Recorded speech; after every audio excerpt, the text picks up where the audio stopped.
Students, good morning students. Today will be discuss about computer chapter number 2, creating presentation with PowerPoint 2010. आज हम लोग second chapters के बारे में डिस्कस करेंगे. Power point file is called the presentation. Power point की file जो होती है वो प्रेजेंटेशन कहलाती है और इसमें डिफरेंट टाइप्स के टूल्स होते हैं जो प्रेजेंटेशन को क्रिएट करते हैं. इसमें वेरियस रिबन्स, तो MS पावर पॉइंट में जो वेरियस रिबन्स होते हैं वो आपको यहाँ पर दिखाए गए हैं. यहाँ पर ये टैब्स सिस्टम, उसमें टैब्स में आपका फाइल है, उसी में ये आपके रिबन सिस्टम्स होता है जिसमें डिफरेंट टाइप्स के रिबन सिस्टम होते हैं. इसको हम बैक स्टेज भी बोल सकते हैं.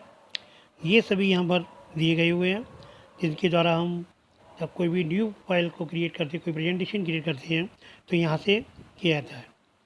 फर्स्ट ऑफ ऑल यहाँ पर ये दिया गया जो ये अभी वेरियस रिबन हमने आपको दिखाए थे. Create a new presentation. New blank presentation is the default layout होता है क्योंकि डिफरेंट टाइप्स के लेआउट्स होते हैं.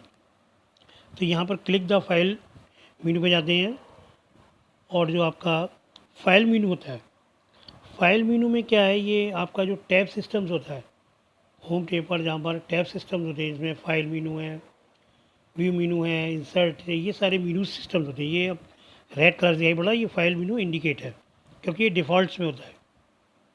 तो इस फाइल मेनू पर जब हम लोग क्लिक करते हैं, इस फाइल मेनू पे क्लिक करने के बाद आपको डिफरेंट टाइप्स के जो लेआउट्स होते हैं जिसको हम बैक स्टेज व्यू बोलते हैं, बहुत सारे व्यूज़ दिखाई पड़ेंगे, वो क्या कहलाते हैं, बैक स्टेज व्यू. यहाँ पर बने हुए ये सारे क्या हैं, बैक स्टेज व्यू हैं. इसमें आपका ब्लैंक्स है और भी कई टाइप के डिफरेंट टाइप्स के अलग अलग ये दिए गए हैं. इसमें ब्लैंक वाला डिफ़ॉल्ट्स में तो ये एरो के द्वारा इंडिकेट किया गया है, ये आपको यहाँ पर दिखाई पड़ेगा. ये पूरा ये टोटल जो सब दिखा रहे हैं ये पूरे सारे ये सब क्या है, ये आपके जो बैक स्टेज व्यू शो होता है. तो फाइल मेनू टैब में जाकर के फाइल पे क्लिक करते हैं उस टैब में, तो डिफ़ॉल्ट्स में यहाँ पर ब्लैंक्स पर है. तो यह साइड से आपकी राइट हैंड साइड में ये आपको दिखाई दे रही है जो ब्लैंक प्रेजेंटेशन स्क्रीन है. क्योंकि ब्लैंक प्रेजेंटेशन यही जो ब्लैंक प्रेजेंटेशन स्क्रीन, इसमें हम लोग तो कोई भी वीडियोज़ वगैरह बनाना हो तो वहाँ पर हमें कोई टाइटल्स वगैरह नहीं देना होता है. तो इस टाइप की ये क्या होती है, ब्लैंक प्रेजेंटेशन लेआउट भी होता है. ये इसमें हम कोई भी इमेज वगैरह बना सकते हैं. तो select the blank presentation available templates of themes. और जो हमारे पास इसमें जो भी थीम्स वगैरह हैं वो अवेलेबल उनको हम करते हैं. और भी इसमें दे रखे हैं कुछ हमारे ऐसे होते हैं नेट के माध्यम से, एरो के नीचे यहाँ पर जो बना हुआ कट कर रहा है. तो ये क्या है, यहाँ से आपको जब नेट के द्वारा कोई भी सेलेक्ट करते हैं तो उसके लिए हमें क्या करना पड़ता है, ये जो प्रेजेंटेशन को करते हैं क्योंकि वहाँ पर हमने अवेलेबल करने के बाद क्लिक क्रिएट बटन पे क्लिक करते हैं और न्यू ब्लैंक प्रेजेंटेशन जब अपीयर्स हो जाता है उसके बाद अगर हम कोई नेट से करना चाहते हैं, ये बॉक्स जो बना हुआ है ये नेट से करने के लिए होता है. उसके लिए हम लोग प्रेजेंटेशन के लिए क्या करेंगे, उस फाइल को जो हम नेट से डाउनलोड करके हम करते हैं प्रेजेंटेशन, वो हमारा क्या होगा, एक टेम्पलेट्स होगा नेट के माध्यम से. इसको हम जो वेबसाइट उसकी होगी वो होगी office.com टेम्पलेट कर. उसके द्वारा we can also the select the available template themes, जहाँ से हम कोई भी अवेलेबल जो थीम्स होती हैं उनको सेलेक्ट कर सकते हैं. क्योंकि ब्लैंक में हम बैकग्राउंड थीम्स वगैरह दे सकते हैं, उसके बाद टाइटल या कोई भी चीज़ डालें. बहुत से लोग वैक्स में कोई भी हम लोग बैकग्राउंड्स वगैरह में यूज़ कर सकते हैं, तो थीम्स वगैरह डालने के लिए होता है. क्योंकि थीम्स ये आपको इंडिकेट करती है. बहुत सारे आप प्रोग्राम स्टेज शो वगैरह देखते हैं तो बैक जो स्टेज के बैक साइड में जो पर्दा वगैरह लगी रहती है वो क्या होती है, वो थीम्स बताती है. थीम्स के अकॉर्डिंग होता है. बहुत से आपकी मूवीज़ वगैरह सिलेक्शन होती है, वहाँ पर भी कुछ सिचुएशन जब इमरजेंसी होता है तो वहाँ भी इस टाइप के वो लोग यूज़ कर देते हैं. पूरा जो उसका कोई भी मूवीज़ वगैरह क्रिएट करते हैं वहाँ पर उसको इस तरह से बिल्कुल मैन्युफैक्चरिंग उसको कर देते हैं कि वो दिखाई पड़े. अब आपका नेक्स्ट पॉइंट आता है add a new slide in power point 2010. क्योंकि ब्लैंक्स आपको हो गया यहाँ पर, अब हमें क्या करना, कोई न्यू स्लाइड को ऐड करना है. जब हम न्यू स्लाइड ऐड करते हैं तब न्यू स्लाइड हम कहाँ करेंगे, फर्स्ट हमारी ये ब्लैंक वाली हो गई है. तो यहाँ पर करने के बाद जैसे हम न्यू स्लाइड्स को करते हैं तो इसी पे हम क्लिक करेंगे. क्लिक करने के बाद अब ये आपका जो न्यू स्लाइड्स में यहाँ पर जो स्लाइड इंडिकेट हो रही है ये लेआउट व्यूज़ है. बताया बहुत सारे लेआउट व्यूज़ होते हैं। तो यहाँ पर क्या है, ये डबल आपका आगे आप लोग लेआउट में प्लेस होल्डर्स पढ़ेंगे, क्योंकि प्लेस होल्डर्स क्या होता है, डॉटेस जो रेक्टेंगुलर बॉक्स होते हैं वो प्लेस होल्डर्स कहलाते हैं। तो यहाँ पर फर्स्ट में ऊपर क्या दे रखा है, क्लिक द टाइटल। जब हमें क्योंकि हम क्या करें, ऐड टाइटल कर रहे हैं, और उसके नीचे दूसरा रेक्टेंगल बॉक्स है, उसमें क्या दे रखा है, सब टाइटल के लिए। ये सब आपको हम कहाँ से करते हैं, वही जो हमने आपको रिबन सिस्टम बताया था, वहाँ पे जाकर के हम उसको न्यू स्लाइड में जाकर के क्लिक करेंगे। और क्लिक करने पे क्या होगा कि आपकी न्यू स्लाइड से जो नेविगेशन बार साइड से दिया हुआ है लेफ्ट साइड में, वहाँ पर वो इंडिकेट हो जाती है। और इसमें अगर हमें कोई ऐड करना है, कोई न्यू स्लाइड ऐड करनी है, यहाँ पे स्टेप में भी देखा right click on the navigation bar पे जाकर के अंडर एनी एग्जिस्टिंग स्लाइड्स, जो भी एग्जिस्टिंग पहले से स्लाइड बनी है वहाँ पर करेंगे, क्योंकि उस स्लाइड के बाद हम उसको ऐड कर रहे हैं, इसलिए वहाँ पर हम करेंगे। और click the new slide option, new slide option पे जैसे हम क्लिक करेंगे, यहाँ भी ये कट कॉपी तक, उसी के नीचे 4th नंबर पे क्या होता है, कट कॉपी के बाद के न्यू स्लाइड्स ऑप्शन होता है, उस पर हम क्लिक कर देंगे। और क्लिक करने के बाद क्या होगा, जब आपका नेविगेशन बार में होगा वहाँ पर वो स्लाइड, न्यू स्लाइड वो ऐड हो जाएगी। क्योंकि आपकी फर्स्ट आपने स्लाइड को ब्लैंक्स में मान लिया, उसका बैकग्राउंड कर लिया, वो तो आपकी डिफ़ॉल्ट होती है। यहाँ पर आपकी ये सेकंड स्लाइड आ गई, जैसे क्लिक किया तो ये सेकंड स्लाइड थी वो आपकी जस्ट आफ्टर फर्स्ट स्लाइड के बाद सेकंड स्लाइड जो शो हुई वो आपकी स्लाइड शो गई। इस स्लाइड में लेआउट इसका सिस्टम क्या चेंज है, इस लेआउट सिस्टम में क्या है, सबसे पहले ऊपर जो आपका प्लेस होल्डर्स के अंदर दे रखा है वो वहाँ पर क्या दे रखा है, क्योंकि ये न्यू स्लाइड यहाँ पर हमने क्लिक किया था, इससे होगा।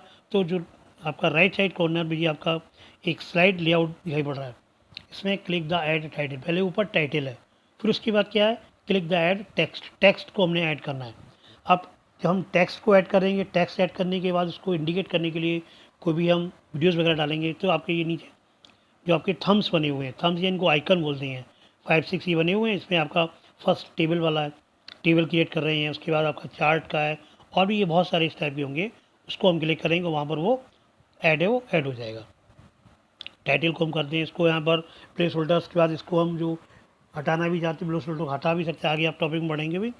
उसको हम उसको ज़्यादा वर्क करना चाहते हैं तो 4 कॉर्नर टाइप्स का बटन आते हैं, जब हमें बॉर्डर पे क्लिक करते हैं तो हम देखोगा 4 एरो टाइप्स के आते हैं, उससे हम क्या करते हैं, उसको उसके साइज़ को कम ज़्यादा कर सकते हैं, उसको एडिटिंग कर सकते हैं। यहाँ पर आपको इस साइड में भी दिखाया भी गया था, तो फर्स्ट स्लाइड आपकी ये थी, ये फर्स्ट स्लाइड थी, ठीक है। तो इसमें भी आपने ऊपर टाइटल है, उसके नीचे क्या था, सब टाइटल था। ये फर्स्ट लेआउट में यहाँ पर क्या दिखाया गया, तो क्योंकि जो लेआउट सिस्टम्स आपके हैं यहाँ पर ये दे रखे हैं नीचे, ये कितने यहाँ पर 9 शो हो रहे हैं, इसी के नीचे जो एरो जा रहा है नीचे, इसमें 9 बने हुए हैं।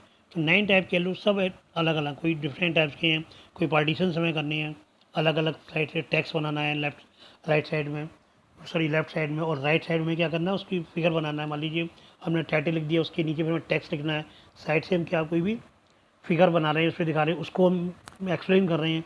तो लेफ्ट साइड में हम उसको क्या टेक्स्ट लिखेंगे, और राइट साइड में क्या स्क्रीन करेंगे। कभी हम इसको चेंज कर सकते हैं, लेफ्ट साइड में आपकी इमेज हो जाएगी और राइट साइड में। तो ये सारे क्या होते हैं, डिफरेंट टाइप्स के लेआउट्स हैं, जो लेआउट्स हमारे प्रेजेंटेशन को शो करते हैं, क्योंकि वहाँ पर हमें हर तरह का लेआउट्स बनना। नोटबुक पे हम लोग रिटन वर्क कभी करते हैं, तो वहाँ भी हमने जिस तरह की रिक्वायरमेंट है उसी के अकॉर्डिंग उसको वर्क करते हैं। कोई डायग्राम बनाना है तो आपका लेफ्ट साइड में जो ब्लैंक पेज उस पर बनाते हैं, टेबल बनानी है तो हम उसको स्केल्स की हेल्प से उसको बनाना होता है। यहाँ पर क्या है, ये सारे आपको ऑप्शंस मिलेंगे, टेबल्स हैं, ये अलग अलग ये सारे लेआउट्स हैं, डिफरेंट टाइप्स के जो लेआउट्स ये आपको इंडिकेट कर रहे हैं, एरो में नीचे होगा नीचे, ये सारे लेआउट सिस्टम्स हैं। इसमें ब्लैंक प्रेजेंटेशन का है, आपका जो सेकेंड हमने बताया था क्लिक एट टाइटल्स में, उसके टेक्स्ट के हैं, और भी डिफरेंट टाइप्स के अलग अलग ये मर्ज डिफरेंट मर्ज करने के लिए ब्लैंक पर दे रखा है। हमने पहले बताया था ब्लैंक्स वाले ब्लैंक में कोई भी थीम्स वगैरह बैकग्राउंड डालने के लिए यूज़ करते हैं, क्योंकि ये सब ये जो है वो क्या है, पावर पॉइंट के स्लाइड लेआउट सिस्टम्स हैं ये, इनको हम चेंज कर सकते हैं। चेंज कहाँ से करेंगे, राइट क्लिक से। और हम किसी कभी कभी हमें 2 स्लाइडों के बीच में करना है, तो जो फर्स्ट स्लाइड के नीचे जा कर के वहाँ पर हम राइट माउस क्लिक को करेंगे, वैसे ही आपका पब्स ओपन होगा, वहाँ पर स्लाइड ऑप्शन आएगा नहीं, वहाँ पर क्लिक करेंगे तो वैसे ही जो सेकंड वाली थी वो लास्ट थर्ड पे चली जाएगी, और फर्स्ट और सेकंड के बीच में क्या होगी, न्यू स्लाइड वो ऐड हो जाएगी। तो ऐड इस तरह से हम उसको कर सकते हैं, कोई भी डिफरेंट टाइम को सेट चेंज करके उनको यूज़ कर सकते हैं, क्योंकि टाइटल स्लाइड को मैं सबसे हमेशा टॉप पे लगाना पड़ता है। ये सब ये अलग अलग टाइप्स की जो टाइटल्स हैं उनमें जो आपकी स्लाइड्स उनमें डिफरेंट टाइप्स की रखी है। अब आपका नेक्स्ट जो टॉपिक आता पॉइंट आता है वो है आपका to copy and paste slide. अब हमें क्या करना है, कॉपी करना है। आपको भी दिखाया था कट कॉपी पेस्ट सिस्टम्स होता है, ठीक है। कट पेस्ट से मतलब क्या होता है, एक जगह से हम उसको हटा करके दूसरी जगह ले आगे हम बढ़ेंगे उसको मूव सिस्टम भी बोलते हैं। कॉपी में क्या हो, जिसको हमें कॉपी करनी है, जिस स्लाइड को कभी कभी हम वही स्लाइड में रिपीट करनी होती है, कुछ थोड़ा चेंज करना है तो हमें क्या करना है और उसको हम कॉपी कर लेते हैं। हमें कंप्यूटराइज सिस्टम्स में यही तो बेनिफिट होता है कि हम किसी चीज़ को अगर हमें वही चीज़ रिपीट करनी है तो वहाँ से हम कट कर कॉपी करके हम उसको न्यू लोकेशन पर जा करके एडजस्ट कर सकते हैं। तो अब उसको यदि हमें ये करना है तो हम क्या करेंगे, प्रेजेंटेशन करेंगे वहाँ, और उसको जब हम इस यूज़ करेंगे तो कॉपी में जा कर के on the slide tab left hand पे स्लाइड टैब, वहाँ पे क्लिक करेंगे, select the slide you want to copy, और उसको सेलेक्ट करेंगे जिस स्लाइड की हम कॉपी करना चाहते हैं उसको सेलेक्ट करेंगे। जब हम सेलेक्ट करने के बाद जब फिर हम नेक्स्ट वो लोकेशन पे जाएंगे जहाँ पर उसको रिक्वायर्ड हम कर रहे हैं, जहाँ पर न्यू स्लाइड्स को जो हम उसको कॉपी करना चाह रहे हैं, तो वहाँ पर आप देखेंगे स्लाइड पेस्ट वो कब आपका अवेलेबल होगा, बाकी सारे हिडन होंगे। क्यों होंगे, क्योंकि कॉपी वाला ऑप्शन है वो आप ऑलरेडी पहले से सेलेक्ट कर चुके हैं, इसलिए आप उसको आप क्या करेंगे, पेस्ट करेंगे। पेस्ट के लिए आप डिजायर लोकेशन का यूज़ करेंगे कि आपको कॉपी कहाँ पर करनी है, उस प्लेस पे जाएंगे, फर्स्ट के बीच में करनी है, सेकंड में करनी है, लास्ट में करनी है, या डिफरेंट टाइप्स की जो ऑप्शंस हैं किस टाइप की स्लाइड किसको कॉपी करना है, तो वहाँ पर हमें डिजायर प्लेस है वो उसी पे जा करके क्लिक करेंगे। इस तरह से जब हम किसी भी फाइल उसकी प्रेजेंटेशंस की उसको हम कॉपी कर सकते हैं। कॉपी कमांड्स की या होम टैब्स के द्वारा। You can also right click और सेलेक्ट और चूज़ कॉपी, कॉपी ऑप्शन के लिए और लेफ्ट वन में click the just below slide between two slide. अगर हमें बिटवीन टू स्लाइड यूज में करना तो वहाँ पे जाके क्लिक कर देंगे। क्लिक करने के बाद क्या करेंगे, to choose the location, location choose कर ली हमने। भाई जहाँ लोग हम लोकेशन को चूज़ कैसे करेंगे, जो हम लोग उसको वहाँ चाहते हैं कहाँ पर उसको एडजस्ट करना चाहते हैं, उसको जा करके अपीयर करके वहाँ पर उसको हम पेस्ट कर देंगे, वहाँ पर पेस्ट हो जाएगी। कभी कभी इसी में पॉइंट आप करा टू सेलेक्ट मल्टीपल स्लाइड, कभी कभी मल्टीपल स्लाइड को सिलेक्ट करना होता है। जब हम मल्टीपल स्लाइड को सिलेक्ट करते हैं, बहुत सारी स्लाइड को सिलेक्ट करते हैं, उसके लिए हमें क्या करना पड़ता है, पहले से हमें जो स्लाइड्स हम मल्टीपल कर लिए उनको सेलेक्ट करने के बाद प्रेस एंड होल्ड कंट्रोल की, उनको प्रेस करेंगे और होल्ड कंट्रोल की को दबा के रखेंगे, ठीक। और उसके माउस क्लिक से हम जिसके भी को प्रेस करते जाएंगे जो भी सेलेक्ट करनी है, ठीक है। और उस जो कंट्रोल की को हमने प्रेस कर रहा हो उसको हम रिलीज बटन नहीं करेंगे, प्रेस कब करेंगे, जब हम सारे ऑप्शंस को सेलेक्ट कर लेंगे तब तक वो आपकी प्रेस रहेगी कंट्रोल की। जब हमारे सारे सेलेक्ट हो जाएंगे उसको हम रिलीज द कंट्रोल की से अपनी उंगलीज को फिंगर्स को हटाएंगे, तब आपका मल्टीपल सिलेक्शन होता है वो सेलेक्ट हम कर सकते हैं। इस तरह से आपका मल्टीपल्स आपको करना है, या कोई भी आपको स्लाइड्स को न्यू स्लाइड्स को कहीं पर आपको बिटवीन्स में या लास्ट पॉइंट में या स्टार्टिंग में एडजस्ट करना है, तो इस तरह से हम कॉपी करके उसको कॉपी के माध्यम से और न्यू लोकेशन पे जाकर के सेलेक्ट कर लेते हैं। इसी टाइप से और भी ऑप्शंस आपके आते हैं जिसमें आपका टू डिलीट ए स्लाइड है, किसी भी स्लाइड को हम डिलीट ये करते हैं, तो अब डिलीट करने के लिए भी ऑप्शंस क्या होगा, जब हम फाइल्स को डिलीट करेंगे तो डिलीट ऑप्शन के लिए भी हमारे ऑप्शंस वही होते हैं जो हम कॉपी पेस्ट में करते हैं, उसी में फिर हम लोग डिलीट का ऑप्शन में करते हैं, क्योंकि डिलीट हम उसी को करेंगे, select the slide you want to delete. ऐसा तो नहीं हम थर्ड स्लाइड को डिलीट करना चाहते हैं और सेकंड को सेलेक्ट करें, ऐसा नहीं होता। Select the slide you want to delete, जिस स्लाइड को आप सेलेक्ट करना चाहते हैं, जिसको आप सेलेक्ट करना चाहते हैं, डिलीट करना चाहते हैं, उसी को पहले सेलेक्ट करेंगे। सेलेक्ट करने के बाद फिर हम जा करके राइट माउस क्लिक से डिलीट की कर सकते हैं, या हम सेलेक्ट करने के बाद डिलीट की को प्रेस कर सकते हैं, बैक स्पेस की को भी हम कीबोर्ड से कर सकते हैं प्रेस, दोनों ऑप्शन इसको हम यूज़ कर सकते हैं। उस टाइप से उसको डिलीट की जा सकती है। ये फ्लैग भाई यहाँ भी जो भी हमें सेलेक्ट करनी है उसको हम सेलेक्ट कर लेते हैं, और सेलेक्ट करने के बाद फिर हम उस पर जो भी हमारी डिज़ायर्ड जो स्लाइड है, ये जो we want to delete the slide, क्योंकि प्रेजेंटेशन में कभी कभी हमें ऐसे ऑप्शन में, जैसे हम नोटबुक पे वर्क करते हैं, कोई भी यूजलेस वर्ड होता है तो उसको पेज हम अगर आपका टैक्स वाला सिस्टम तो उसको हटा देते हैं, उसकी एडजस्ट कर देते हैं, ठीक है। लेकिन जब नोटबुक में होते हैं तो वो सारे ऑलरेडी बन होते हैं, तो वहाँ पे हमें प्रॉब्लम आती है। उसी टाइप से यहाँ पर भी हमें डील करते हैं।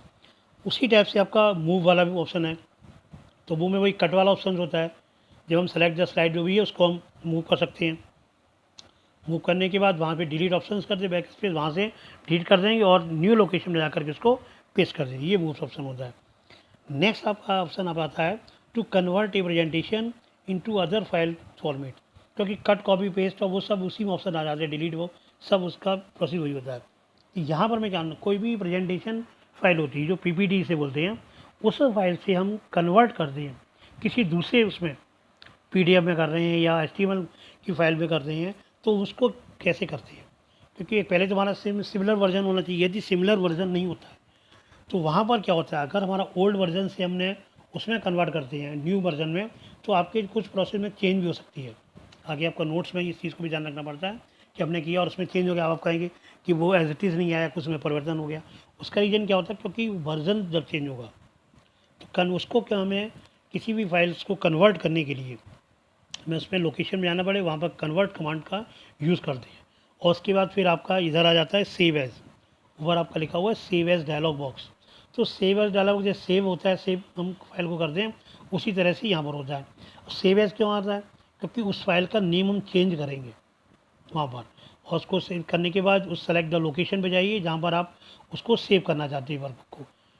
अब लोकेशन का मतलब डेस्कटॉप पे करना चाहते हैं, डॉक्यूमेंट में करना चाहते हैं, माई कंप्यूटर में करना है, जिस फोल्डर से जहाँ उस वर्क पे जाएंगे और एंटर द फाइल नेम, और वहाँ पर अपने फाइल नेम को डाल देंगे जो भी फाइल नेम है। उसके बाद फिर आपका क्या होता है, क्लिक द सेव बटन, वहाँ पर आपका सेव बटन होगा, उस बटन को आप क्या करेंगे, सेव कर देंगे।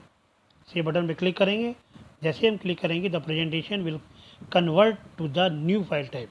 अब वो फाइल जो पीपीटी थे वो बीटीएफ में या पीडीएफ सॉरी या आपकी एचटीएमएल फाइल में कन्वर्ट हो जाती है। यहाँ पर देखो अभी जो बताया था मैंने वही लिखा हुआ है, note that converting a file में cause some changes to the original layout of the presentation.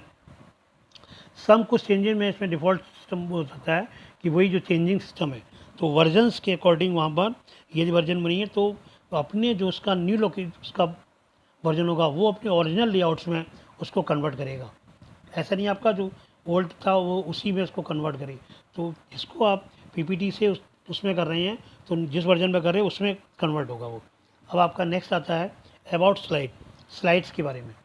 Slides अभी आप जानते हैं क्या होती है, ये कंटेंस प्लेस होल्डर्स के बारे में मैंने भी आपको बताया था। प्लेस होल्डर क्या, डॉटेड साइन होते हैं। Placeholder which are the areas on the slides that are enclosed का मतलब एक बाउंड्री में इनक्लोज्ड है। वाई डॉटेड बॉर्डर के रूप में है, वो क्या कहलाता है, प्लेस होल्डर। और place holders can contain many different items, कई डिफरेंट आइटम्स उनके अंदर होते हैं। जैसे यहाँ पर क्लिक दैट टाइटल है, क्लिक दैट टेक्स्ट है, ये अलग अलग टाइप्स के दे रखे हैं, वो सारी चीज़ें वहाँ पर इंक्लूड होती हैं। और उस टेक्स्ट सम प्लेस होल्डर्स है, प्लेस होल्डर टेक्स्ट को भी जो टेक्स्ट यू कैन रिप्लेस उसकी जगह दूसरे टेक्स्ट को हम कर सकते हैं, यूज़ कर सकते हैं। क्लिप आर्ट्स गैलरी होती है, पिक्चर्स हैं, चार्ट्स हैं। यहाँ पर ये आइकन्स बने हुए हैं, ये एरो जो नीचे एरो दिया गया है इसमें यहाँ पर दे रखा है, ये इसमें ये टेबल का है, ये चार्ट है, क्लिप आर्ट्स गैलरीज हैं, वर्ड आर्ट है आपका। जब जो भी हम इसको करते हैं यहाँ से हम इसको इंसर्ट कर सकते हैं। इंसर्ट का मतलब टेक्स्ट लिखने के बाद जो ब्लैंक एरिया यहाँ पर, यहीं पर वो चीज़ पूरा चार्ट बन किया जाएगा। और उसमें आपने टेक्स्ट जो है वो उसको इंडिकेट कर दें, क्योंकि चार्ट में हम जानते हैं एक्स एक्सिस वाई एक्सिस में जो भी इंडिकेशन होता है उनको इंडिकेशंस कर दें। उसको इंडिकेट करने के बाद फिर वहाँ पर वो आपको डिस्प्ले होगा। तो यहाँ पर आप देख रहे हैं ये सारी ये क्या, ये आपका स्लाइड प्रेजेंटेशन है। तो उसमें लेआउट सिस्टम्स में ये अब ये बाउंड्रीज सिस्टम हैं, प्लेस होल्डर सिस्टम हैं। नेक्स्ट आपका था अबाउट स्लाइड लेआउट। इनके बारे में मैं आपसे पहले बता चुकी थी। ये 9 टाइप्स के जो राइट हैंड साइड में स्लाइड्स बने हुए अलग अलग टाइप्स के। ब्लैंक तो डिफ़ॉल्ट होता ही है, बाकी ये टाइटल सब टाइटल का है, टाइटल है, टेक्स्ट का भी दे रखा है। तो ये जो प्लेस होल्डर्स क्योंकि ये अरेंज कर दें लेआउट्स, डिफरेंट लेआउट्स को कर दें, तो योर अप्लाइड्स एग्जिस्टिंग स्लाइड्स, जो हमारी ये स्लाइड्स होती हैं उनको वहाँ पर हम इनको अप्लाई कर सकते हैं, क्योंकि उसी के द्वारा हम इनको बना सकते हैं। नेक्स्ट आपका पॉइंट जो आता है वो है आपका to delete a placeholders. अभी मैंने उस टाइम बताया भी था कि हमें कभी कभी प्लेस होल्डर्स होते हैं उनको डिलीट करने के लिए, क्योंकि प्लेस होल्डर को डिलीट नहीं करेंगे तो वो बॉक्स बन के भी आता रहेगा, नहीं आ सकता वहाँ पर हमें, क्योंकि बॉक्स बन के तभी आपका हम उसके अंदर टेक्स्ट लिखेंगे। हम हमारा टेक्स्ट कंप्लीट होगा तो उसको हम डिलीट कर देंगे। तो ये can easily customise your layouts to deleting unwanted और एक्स्ट्रा प्लेस होल्डर्स, क्योंकि वो एक्स्ट्रा आपका और अनवांटेड है उसको हम वहाँ से हटा सकते हैं। पोजीशन है माउस डॉट बॉर्डर पे जब पोजीशन करेंगे तो हमने बताया था 4 कॉर्नर टाइप के सिस्टम आ जाता है। एरो टाइप 4 और टाइप का जो माउस सिस्टम होता है उसमें एक आपका इसको हम पॉइंटर्स बोलते हैं, उस टाइप का 4 कॉर्नर टाइप्स का एरो आता है, उसको वहाँ से चेंज करके क्रॉस टाइप में आता है जो across the cursor with the direction arrow, क्योंकि वो डायरेक्शन बताता है। वहाँ से हम उसको डिलीट कर सकते हैं उसको, और हम कम ज़्यादा भी कर सकते हैं। Then click the border selected, उस बॉर्डर को सेलेक्ट करते हैं और सेलेक्ट करने के बाद प्रेस बैक स्पेस या डिलीट की को कीबोर्ड से क्लिक करते हैं तो प्लेस होल्ड जो होल्डर है वो वहाँ से डिलीट हो जाएगा। तो आज ये टॉपिक आपका यहीं समाप्त हो